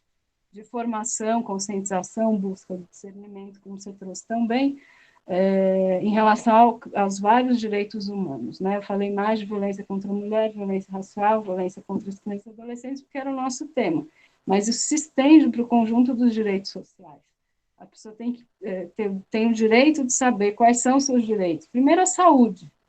Né? A gente está num contexto de pandemia, a pessoa saber o que é o sistema de saúde, as políticas de saúde, que ela tem direito à prevenção, né? Qual era a grande bandeira do Vaticano nos últimos tempos? Saúde preventiva, né? De uma maneira quase profética, porque um dos motivos pelos quais, quase não, bastante profético, porque um dos motivos pelos quais a gente teve essa pandemia terrível é porque não houve um trabalho de prevenção adequado, não só a prevenção constante, como ele sempre defendeu, mas a prevenção nos meses que antecederam. Dezembro e janeiro, a gente já tinha denúncias de militantes sobre o que estava acontecendo na China, e a gente mesmo não se mobilizou. Já tinha que ter começado a pressionar o poder público em dezembro e janeiro, dezembro de 2019, janeiro de 2020. Se a gente tivesse começado essas pressões, talvez a gente tivesse um outro contexto, né? Eu só estou destacando que o nosso papel de conhecer os direitos à saúde, educação, assistência, todas as áreas, é fundamental sempre. Então, nós sempre teremos que atuar como formadores e formadoras. Mas a gente deve sempre se encaminhar para o que vai além da formação, que é a ação política. Desculpe, você fez uma pergunta no chat, galera, um comentário, eu vou olhar agora. Se alguém mais quiser falar, fica super à vontade. Ah, sim. Eu vi agora. Então, isso que você destacou agora é fundamental. A Kátia já tinha falado disso também. A ação e a formação no território em relação à realidade do território. Estou falando dos direitos sociais no campo mais amplo, né, a discussão das violências também, mas isso tem que estar inserido no território. Você está corretíssimo. Quando a gente pensa a ação de uma pastoral, se ela é uma pastoral paroquial, ela tem que conhecer a realidade, profundamente a realidade da sua paróquia, do seu entorno. Se ela é uma pastoral diocesana, a mesma coisa em relação à sua diocese. Se é um grupo pastoral misto, que está junto com militantes de movimentos sociais também, mas os nossos movimentos pastorais, eles têm que estar sempre embasados na nossa realidade local.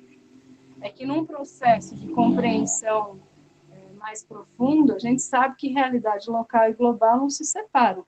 A gente não vai conseguir discutir o Pimentas, ou Campo Limpo, ou Taboão da Serra, sem discutir o Brasil hoje, sem discutir os processos globais, né? Mas a gente deve sempre partir do nosso território, do chão que nos enraiza. Você está corretíssimo. O chão que nos enraiza é de onde a gente parte. Vera, você consegue falar agora? Vera está aqui. Verinha? Mais alguém, gente? Tá Fala, Verinha. aparecendo aí. Estão me ouvindo? Estamos. Se cortar, Melhorou? vai falando para eu ver. Eu te aviso. Então, eu acho que a ideia... Ainda bem que hoje Poxa. não é sua apresentação, né, Vera? Porque tá falhando bem. Eu vou falar... Ainda bem, né?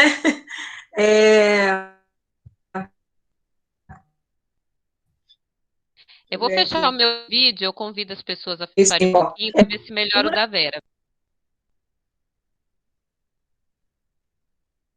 Vera, e fecha seu vídeo também, usa só o áudio. Aí. A ideia, uma das dificuldades que nós temos muito na região, quando a gente fala, de pensar no lugar com as delegacias para o direito do boletim de ocorrência que elas têm, né? Se a gente conseguisse montar um grupo, conversar com ela, porque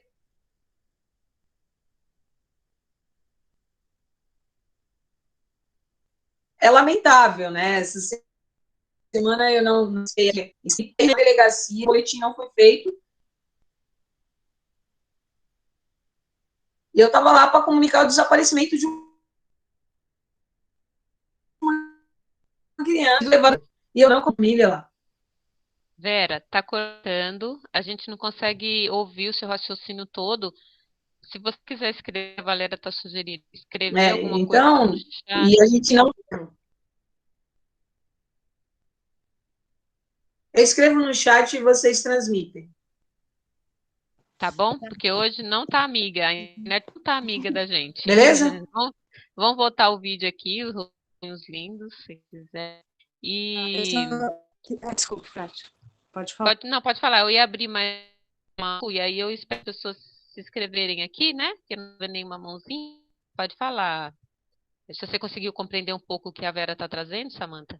Sim, eu entendi a questão geral, acho que ela vai escrever e complementa, e também estou aqui ouvindo todo mundo que quiser trazer outras questões, mas acho que ela trouxe um ponto central no campo da violência em geral, das mulheres, que é a importância do boletim de ocorrência para o registro da violência. Eu estava falando das notificações, no caso de violência contra crianças e adolescentes nas escolas, a nossa obrigatoriedade, mas a obrigatoriedade dos pronto-socorros, equipamentos de saúde, os equipamentos de saúde têm que notificar toda a violência contra criança e adolescente, contra mulheres, violência racial, etc.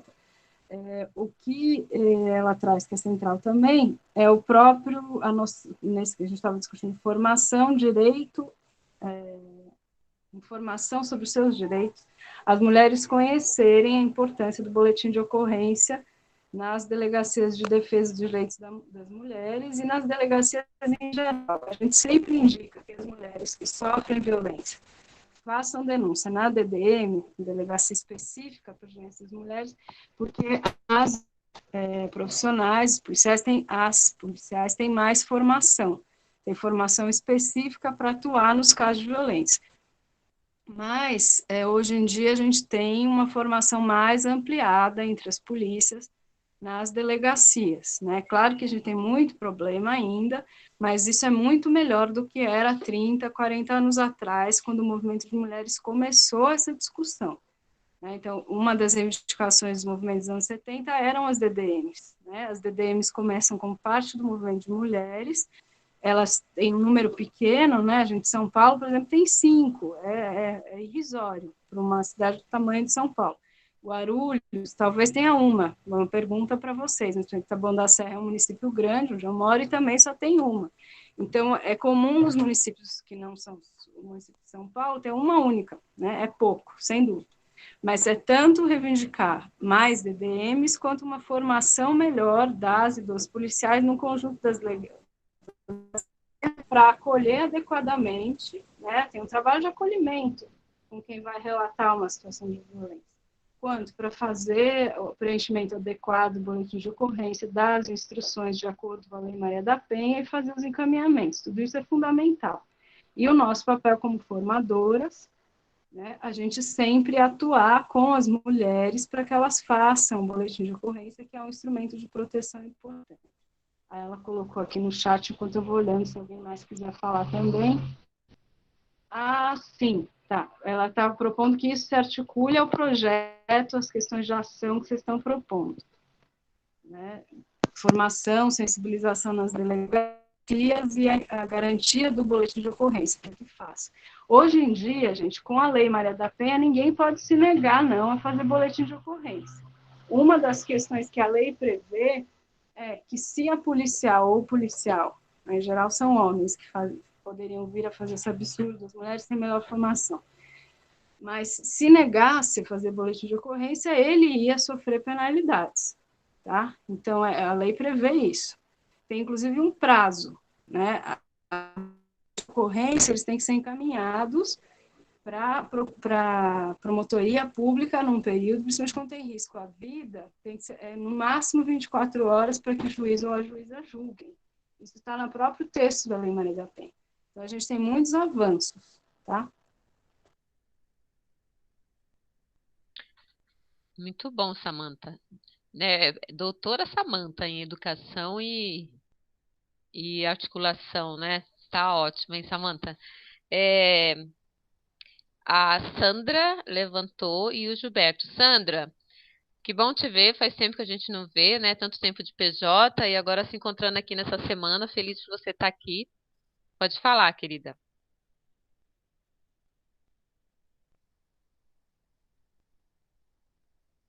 Liga o áudio.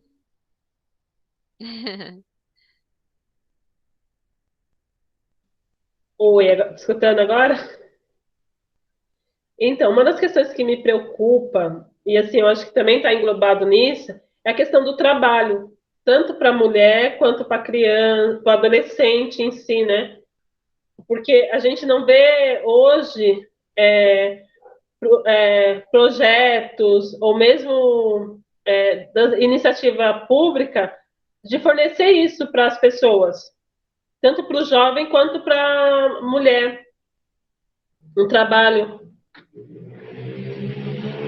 Eu acho que é uma demanda também, até mesmo agora nessa questão, como acho que foi falado, não lembro se foi na terça-feira que eu participei, da questão de quantas senhoras domésticas perderam emprego agora na pandemia e estão sem trabalhar, estão sem poder sustentar a sua família.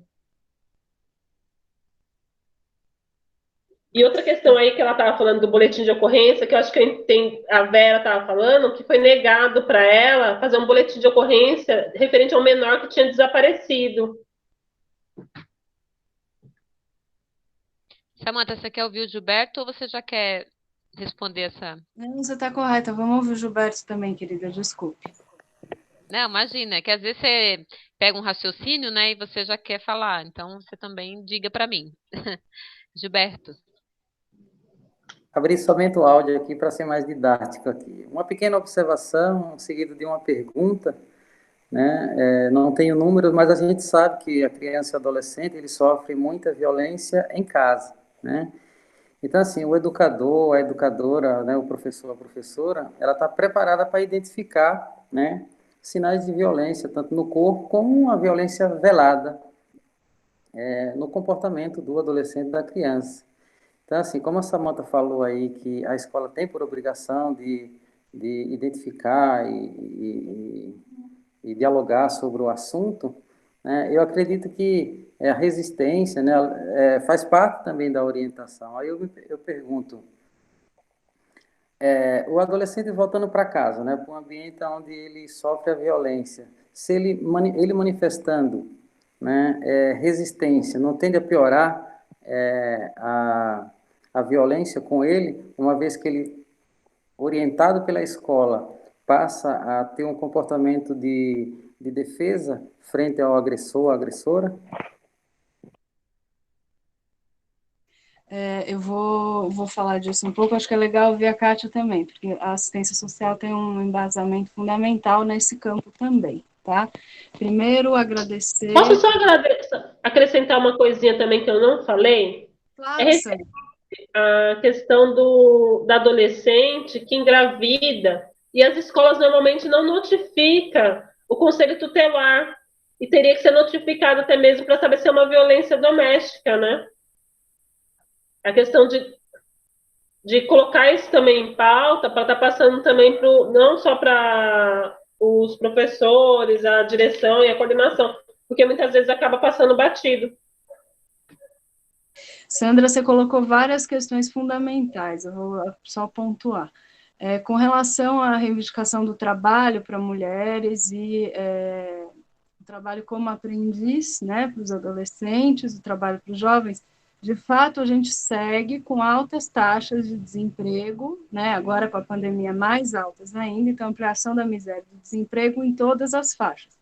Mas as mulheres são a maioria dos desempregados. É importantíssimo, deixa porque eu não falei disso, porque o campo a discussão era mais sobre violência. Mas a gente tem uma série de reivindicações históricas do movimento de mulheres no campo do trabalho. Uma delas é essa, a denúncia de que o desemprego de mulheres é maior, tá? Então, as políticas de geração de trabalho e renda, elas têm que ter enfoque de gênero, tem que ter política específica para mulheres, sim. Uma das conquistas da Lei Maria da Penha é que as mulheres vítimas de violência elas têm prioridade nos programas, tanto de transferência de renda, quanto programas de moradia, né? Porque uma das questões que dificulta a mulher a romper o ciclo de violência é a dependência econômica, não ter onde morar, não ter para onde levar os filhos. Então, as políticas de moradia, de assistência e de geração de trabalho e renda para mulheres vítimas de violência são um campo fundamental para as mulheres em geral, né, e para o conjunto da população num contexto tão grave quanto o da pandemia. Para os adolescentes, destacar que é trabalho como jovem aprendiz, em condições adequadas, meio período, que seja junto com a frequência na escola, né, a gente está falando da pandemia, a gente está falando em outro contexto, né, com frequência escola, aprendizado, e meio período para o trabalho que tenha vínculo com o aprendizado, e trabalho que não implique em condições insalubres e riscos. Tem que sempre lembrar disso, porque a gente ainda tem o senso comum não é o que você falou, Sandra, de jeito nenhum, só estou aproveitando a questão para trazer isso. Do adolescente vagabundo, que não faz nada, etc. Então, tem que frisar bem o que é trabalho para os adolescentes como jovem aprendiz. Os jovens são um segmento também com maior taxa de desemprego, né? Então, mulheres e jovens são os mais atingidos pelo desemprego, e com a pandemia a gente vai ter um agravamento. Então, políticas públicas específicas para esse segmento são centrais, e a nossa atuação nas nossas redes de solidariedade, atuação pastoral. Com relação à gravidez na adolescência, você tem razão, as escolas têm um papel, mas eu queria dizer que não é só o papel de notificação com o conselho tutelar, é o papel de formação, de acompanhamento dessas adolescentes, que é o papel fundamental de acompanhamento é das profissionais de assistência, né? Para isso existe o CREAS, existe o conjunto da rede do SUAS, mas as escolas têm um papel auxiliar, né? Um papel complementar, principalmente para garantir que a menina não pare de estudar, né? A adolescente que engravidou, ela abandona a escola, quase na sequência. Então, a escola tem que fazer um acompanhamento para garantir que ela permaneça estudando, que ela, depois da licença, retorne, tudo isso, né? Para além das outras questões da gravidez na adolescência. O que o Gilberto coloca, eu queria apontar, o papel das educadoras e educadores, né, não só na notificação dos casos de violência contra crianças e adolescentes, mas no papel formativo e no papel preventivo. Vou reforçar isso e te responder, né? Se a criança ou adolescente, ele fala sobre a situação de violência, ele verbaliza, é claro que uma criança pequena, uma criança, um adolescente, é muito diferente a forma de externalizar isso. Às vezes não é verbalização, eu sofri violência assim com a minha mãe, com meu pai, na geral são homens, mas há violência por mulheres, violência com meu pai fez isso, etc. Não é assim que faz, mas tem um processo, né? Desenho, representação teatral, no campo simbólico. Uma conversa, às vezes, um pouco velada, às vezes é um pedido de ajuda, tem muitas formas de expressão, né, que as educadoras e educadores têm uma certa sensibilidade de formação para isso, nós temos, mas é importante ter formação específica, né, que é o que a Cacilda estava destacando no início. Então, a gente tem que ter formação específica para perceber os sinais. Eu, como educadora, me confrontei com algumas situações assim e fui buscar a formação. Todas nós temos que fazer isso, né? Mas o Estado tem que garantir essa formação. Quando a criança ou adolescente verbaliza, ele não vai estar, ela ou ele, não vão estar mais sozinhos nessa situação. A escola assume para si, junto com o conselho tutelar e com a rede de proteção, o papel de fazer o quê? Proteção. Tem que assumir a proteção dessa criança, desse adolescente que viveu violência e tomar as medidas necessárias. Então, você pergunta, vai gerar uma resistência? Não se a rede de proteção funcionar. Se a rede de proteção for efetiva, garante a proteção da criança e do adolescente, mesmo quando ele denuncia, né? É o fundamental da nossa atuação. Não sei se eu respondi, se alguém tem outras questões. Você vê que a gente está num debate tranquilinho, bom, né, fluindo, e que é muito intenso, né? Conforme vocês vão falando, eu vou tentando fazer aqui nosso esqueletinho, né, do projeto. Mas, Samantha, tem uma coisa assim que eu acho que é do seu domínio, que acho que é o que você mais domina, que é essa coisa agora, e que é a luta, né, por conta do retorno às aulas e sem vacina. A escola, ela é todo esse espaço, né, a segunda instituição da pessoa, e que teria que ser um espaço de proteção, teria que ter esse olhar mesmo de identificação, né? Eu não sou professora, não estou na sala de aula, mas eu trabalho com rodas de conversa, a gente faz formação. Uma coisa é você animar roda ali, especificamente, outra coisa é você acompanhar uma turma em um longo período. E talvez não seja tão fácil identificar, né? Tem que ter muita sensibilidade, né? Acho que alguém falou, não sei se o Gilberto ou a Sandra, o professor tem essa, né? Essa formação, para ter esse olhar. Tem que ter sensibilidade, né? Atento a essas questões todas. Não, infelizmente, não são todos professores e professoras para identificar que está acontecendo alguma violação. Às vezes o menino ou a menina que mais causam, né, na escola é porque ele tem ali, ele está pedindo socorro, um determinado socorro, ajuda, só que ele não é socorrido, né? Ele é levado para a diretoria, é chamado polícia, é uma outra forma. Essa é só uma questão que eu estou falando. E aí, com todo esse papel da escola, que falha muito por conta de uma estrutura, não dos professores. Na pandemia, não ficou uma lacuna muito grande no combate, né, às violências em geral, né, para se chegar que foi, a gente sabe que aumenta por conta disso, por falta da escola, que é esse meio também, né? Mas também não é justo, né, voltar sem vacina para os professores e para os alunos em geral. Então a gente fica muito no meio dessa situação, né? É um meio de prevenção e cuidado também de atenção, mas também a gente não tem condições agora, né? Como é que é isso? Obrigada, Kátia. Essa questão é fundamental, né? Se a escola, no momento em que ela se transfere para o ensino remoto, nós vamos ter prejuízos e perdas em todos os campos. Isso é grave, né? É claro que é gravíssimo, é claro que a escola deixar de atuar no campo da prevenção, em especial com casos de violência contra crianças e adolescentes, é gravíssimo. Esse é o papel da escola, como eu já coloquei muito, vou reforçar, segue sendo o papel da escola, assim como é papel dos CCAs e CJs e da rede de proteção básica na assistência, que são equipamentos educativos, né? Então, na assistência são educativos, até porque a gente tem muito diálogo entre as duas áreas, educação e assistência. Deveria, inclusive, ter mais, né? Mas tem. Então, esses equipamentos são todos centrais. O problema é que a gente está num contexto que é de pandemia, né? Então, os riscos para a vida das crianças, dos adolescentes, das professoras, professores e conjunto dos trabalhadores é imenso, em especial num período de agravamento como esse. Então, vou reforçar o que você já disse, não é justo, né, exigir da escola ficar aberta nesse trabalho todo, se é o risco à vida também por conta da pandemia. A gente tem que achar um meio termo, muito difícil, mas o ensino remoto ele é limitado, é limitador, ninguém defende ensino remoto, defendemos ensino presencial num contexto geral, mas na pandemia ele é uma alternativa.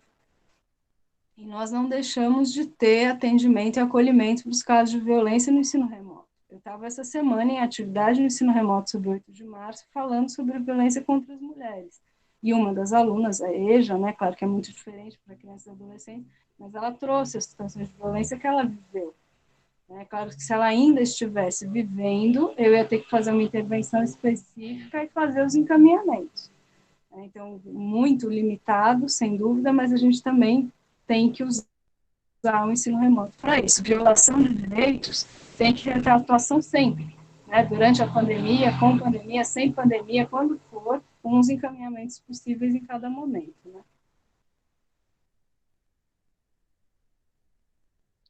Sim. Tem as questões aqui que eu vou levantar, mas depois que eu falei, eu fiquei pensando, porque com esse ministério, né? Não sei se pode chamar de ministério, né, da mulher e dos humanos, que não defende, na verdade, a gente está muito, muito lascadas mesmo, né? Enquanto o retorno do que a gente paga, né? A gente precisa partir do princípio que tem um orçamento para todos esses ministérios, todas essas secretarias, e não estamos tendo retorno, né? A gente só está pagando e muito caro, e a gente não tem isso, e nem direito ao auxílio emergencial é dado retorno à população como se, né, fosse mole, não é direito também. Auxílio, políticas sociais, né? E que a questão da escola também, que combate a violência, o debate sobre gênero, né, sobre a diversidade, que é super condenado e endemonizado por esse governo que trata tudo como desimportante, né? Então, o retorno que se teve, a gente está aqui com, é, acentuando as violências, quando aqui a gente teria que estar celebrando as vitórias, as conquistas, os avanços. E a gente deu 30, 50 anos de passo para trás em 2 anos com esse desgoverno que não olhou para absolutamente nada neste país, né? Tem uns comentários aqui, a Rosângela, que ela fala, a maioria das delegacias se nega a fazer o boletim ou validar. E essa pandemia, como voluntária em um projeto, tive vários tensionamentos com os operadores de direito na esfera civil. A Vera também trouxe essa questão do boletim de ocorrência, da delegacia. Eu, como ex-conselheira tutelar, passei por várias situações assim, o enfrentamento é difícil. Como assistente social, agora eu estou indo para o CREAS, nessa semana eu comecei no CREAS aqui na cidade, então vai ser uma outra experiência conhecer por dentro isso. Mas também as promotoras populares aqui do Pimentas, elas defendem muito mais do que a delegacia, mas sim um centro de referência. Porque um centro de referência, ele tem que acolher todos e ele tem que ter outros cuidados além do boletim. É importante o boletim de ocorrência, mas é importante também outros primeiros cuidados, acolhida, porque na delegacia a gente só tem ali o escrivão, o delegado cansado, que gostam de lidar com corpos, gostam de lidar com cadáveres, né? Não gostam de lidar com prevenção, não gostam de lidar com socorro. O que a gente pode fazer, né? Nesse momento, para essa mulher, essa criança, essa pessoa que está aqui vindo em socorro. Então, eu comungo muito com essa ideia, essa preocupação delas, que é um centro de referência mesmo, né? Em que a gente possa fazer um acolhimento de fato. Automaticamente pode constar ali, né, alguma dinâmica para o boletim de ocorrência, que é necessário pelo exame sexológico, outros, ML, e também porque é o inquérito, né? Mas também pensar nessa acolhida, nessas prevenções. Você vai voltar aí, Samanta, porque eu não vi se mais alguém levantou a mão e a gente está direcionando aqui para o nosso finalmente. Estou com saudade dessa semana já que foi muito boa. E dizer assim que as propostas que vocês estão trazendo, e a gente vai rever esse vídeo, mas eu estou pensando, né, que tem articulação entre as pastorais, mas pastorais, movimentos, porque a gente não vai, como é ecumênico, a gente não vai limitar para o nosso segmento apenas, né? Tem que ser preventivo, que é nessa linha que a gente trabalha e está fazendo aqui, né? Essa semana é para trazer informação, a gente dentro da metodologia do Ver, Julgar e Agir, né? Por isso o projeto. E pensei nessa questão aí também de talvez as promotoras populares sejam uma aliada, uma parceria nesse projeto nosso, que é a questão do centro de referência, né? E pensar que para ter paz é preciso ter políticas para as mulheres, né? Eu não sei aí na cidade de vocês, mas aqui em Guarulhos a gente zerou, retrocedeu, cristalizou essa questão política das mulheres. Distribui flores aqui no Dia da Mulher. Samanta. Então, gente, para finalizar, daí a gente faz a oração final, né, mesmo em seguida, para finalizar de fato.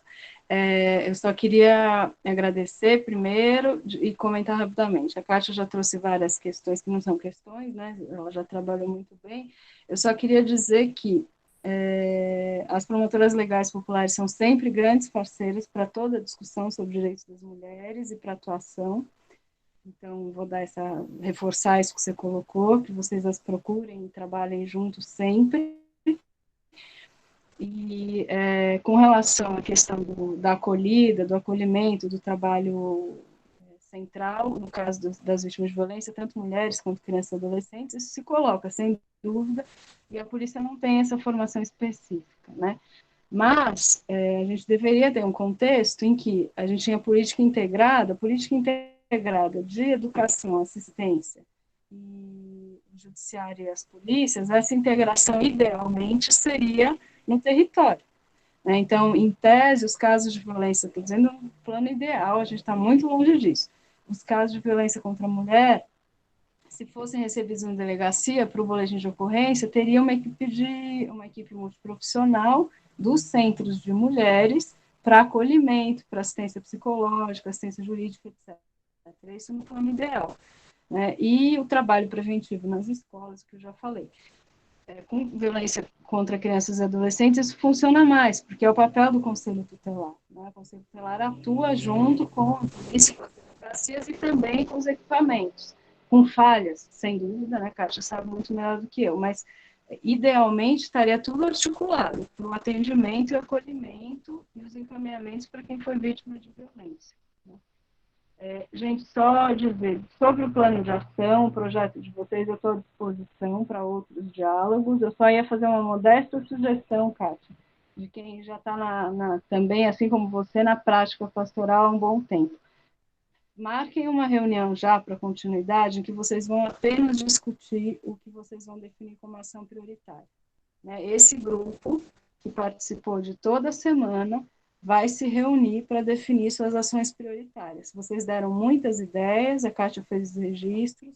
Se você precisar, querida, eu também fiz os registros aqui, os outros dias devem ter registro também pelas educadoras que contribuíram. Mas vocês que têm que definir, né? A partir da realidade territorial, definir qual é o conjunto de ações prioritárias. Isso vai impedir que vocês continuem, o que a gente vive todos os dias, né? Você vai continuar agindo com o conjunto das pastorais e movimentos sociais nas pautas mais amplas, sem dúvida. Isso é o nosso dia a dia. Mas, além disso, o grupo, fortalecido como grupo, define suas ações prioritárias de intervenção. Né? E aí vocês têm que fazer esse debate com mais calma e mais cuidado entre vocês. Né? Eu queria fazer essa modesta sugestão.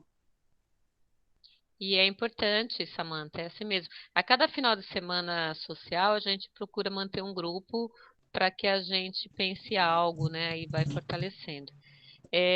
O Eduardo, foi a Valéria que colocou, né? Formação para os agentes de pastoral, né?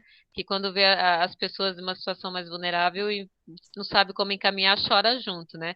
Acho que é importante chorar junto também, mas depois tem que conhecer, né, essa rede de proteção. Tá meio rede de desproteção, né, ultimamente, mas assim, o judiciário está distante, já era, agora está mais ainda, né? O judiciário ele é um grande, eu lido com isso, um grande violador de direito o tempo todo, a gente sabe pelo cárcere e tudo mais, e poderia fazer muito mais, mas só vive pedindo visita domiciliar. O judiciário só sabe pedir visita domiciliar como se isso resolvesse todos os problemas, né? Mas aí a gente também se posiciona. Alcides está por aí? A gente está caminhando mesmo para fechar aqui. Eu agradeço todas as contribuições. Eu queria pegar aqui do José, né?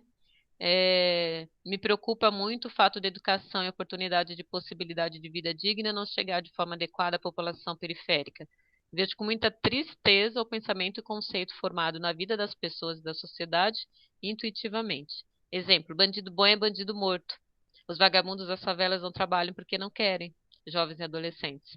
Isso eu ouço no dia a dia. Qual o papel da educação e a cultura nessa situação? Qual o papel da família para a formação da sociedade?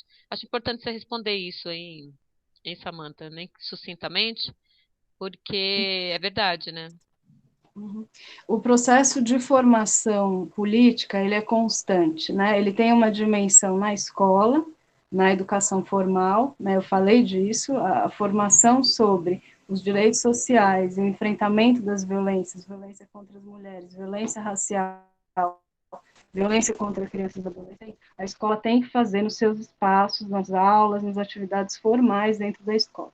Mas grande parte da formação política, ela também se dá nos espaços de educação popular, nas igrejas, nas comunidades, e é nosso papel como agente pastoral atuar aí também, né? Essa formação, ela é central para romper essa visão, esses estereótipos, esses preconceitos que você mesmo colocou também, né? Entender que há muita vida, vida rica, vida cultural, vida em todas as suas dimensões nas periferias urbanas, vida profunda, né, dos adolescentes e dos jovens também, dos adolescentes e dos jovens negros, das mulheres, das crianças e adolescentes, idosos, essa vida profunda que existe nas periferias urbanas, ela deve ser valorizada, conhecida e levada para a escola, e jamais tratada dessa maneira que você trouxe tão claramente, né, com os preconceitos e estereótipos mais absurdos.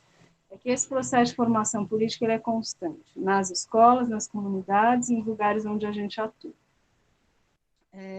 Kátia, vocês vão propor uma oração final? Alguém está com essa mística final? Como está isso? Sim. Estou preocupada com o horário só. Porque as pessoas estão cansadas também, né? Todo mundo, né, assim, e a gente, apesar do horário a gente ter iniciado depois, a gente deu conta, né? Passou só um pouquinho. O Alcides quem vai fazer esse momento para a gente. Então, dizer que foi gravado todo. Alcides, de ser professor também, né? Às vezes está ali e está lá atendendo aluno. Eu vou passar para você. Então, eu quero agradecer a todos e todas, Padre Gianfranco, né, que veio aqui também prestigiar nosso nossa semana, todas as pessoas que passaram essa semana, muito importante a participação de cada um, rever as pessoas que eu não vi há muito tempo, Sandra, né? E que ficou gravado isso, a gente tentou aqui ter o contato de cada um e a gente vai disponibilizar, né? Não sei se a gente vai ter um canal, eu não sei, eu só sei que a gente vai disponibilizar. Foi um grande avanço gravar essa semana, a primeira vez que a gente grava, né? Também a gente está lidando com isso tudo agora. Então, Deus abençoe cada um e cada uma que reservou esse espaço para estar aqui, que contribuiu com a gente e que possamos multiplicar, né? Tudo isso que a gente ouviu não pode ficar como uma luz que acende, né? E coloca debaixo lá da. Não é para esconder. É uma luz que a gente tem que iluminar outras pessoas, fortalecer outras mulheres, saber aguçar o nosso ouvido para a gente saber ouvir quando tem uma queixa ali, os olhos para a gente enxergar as violências. Isso tudo é treino, isso tudo é leitura, é estudo, é troca. Tá ok? Então eu vou passar a agradecer imensamente a Samantha, fez toda essa contextualização aí da violência e preocupada em colaborar com a gente nesse projeto, né? Desde o começo lá, desde o primeiro dia, a Solange, eh, o Rezende, a Vera, que está aqui, acompanhou a gente, a Mia e a Rosilda, pessoas que prontamente disseram sim ao nosso projeto e que abraça a causa. Então, assim, aconteceu a semana, porque tem uma equipe bacana, o Alcides, o Alisson, né, o Gilberto comigo, a Bia que vem de vez em quando, né, o seu Zé que fugiu da semana, essa semana, e as pessoas que vieram somar com a gente, a Mônica sempre, né, nos bastidores ali, e a Valéria. Então, assim, tudo isso aconteceu por conta desse pessoal que pensou, organizou, e vocês que aceitaram, assessorias que aceitaram trabalhar esse tema, e todos vocês que vieram prestigiar, perguntar e pensar junto com a gente. Então, passo para o Alcides, para ele fechar, e deixo com vocês meu abraço e minha gratidão. Boa noite a todos e todas. Não sei como é que tá para vocês aí, para mim tá bem baixinho o som aqui. Eu, infelizmente, né? Só pude participar na segunda-feira. Falo felizmente porque estou trabalhando, graças a Deus, né? Mas infelizmente eu não pude estar com vocês assim, no período integral de terça até agora. Mas foi muito bom e eu vou maratonar esse final de semana. Eu vou ver as gravações aí. Deixa a Netflix de lado e vamos maratonar na nossa semana. Quando a gente faz uma oração, a gente pede ou agradece ou oferece, né? E esse final que eu vou fazer é uma mistura de tudo. É um poema, né? Mas é um engrandecimento, né? Um agradecimento a todas as mulheres. O título é Três Ave Marias, e essa ave não é exatamente a oração, é a saudação às três mulheres que tem no texto e a outras muitas mulheres que também tem constando aqui. Então, em homenagem às mulheres, vou declamar o poema Três Ave Marias. Você foi a última coisa a ser feita. Tinha que ser pensada e repensada. Tinha que ter coragem, intuição e ternura. Enfim, tinha que ser perfeita. Foi você que, sem medo do exílio, mordeu a fruta e gerou meu filho. Numa noite inesperada, por um anjo foi procurada. Você foi apedrejada, foi queimada. Você foi uma oração, companheira do rei no sertão. A cigana mundana fugindo para lá. A louca da Praça de Maio. A mãe dos pobres em Calcutá. E eu, menino pequenino diante da sua grandeza, só tenho uma certeza. A doçura que você é. A última coisa a ser feita, porque tinha que ser perfeita. Tinha que ser mulher. Essa é para todas vocês. Uma boa noite, que Deus nos abençoe. Abençoe a cada um de vocês. E temos que dizer o quê? Amém. A tudo que vivemos e vivenciamos essa semana foi muito boa. Obrigada, Alcides. Obrigada. Obrigada a todas e todos, de coração. Estou aqui para o que precisar. Mulheres maravilhosas e homens companheiros. Obrigadão, gente. Obrigado a Tchau, vocês. boa noite a todos e todas. Tchau, tchau. Boa noite. Beijo, Amém. gratidão. Fiquem com Deus. Cuidem-se muito bem nesse Tchau, cuidado. tchau. Até amanhã. Amanhã no nosso sarau, as artistas e os artistas vão ainda poetizar tudo isso que vivemos essa semana. Espero vocês e vou mandar nos grupos. Até amanhã à noite. Muito obrigada. Deus abençoe cada um de nós. Obrigada, Alcides. Obrigado a vocês. Obrigada a todos e Cátia em especial. Deus te abençoe, Samantha. Deus te abençoe. Deus também. Deus também. Obrigada, gente.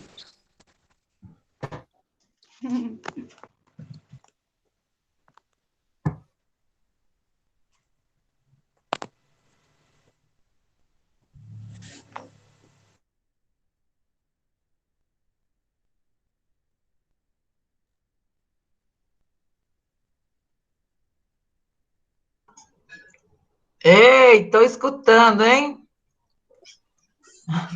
Vamos tirar a gravação, dona Kátia.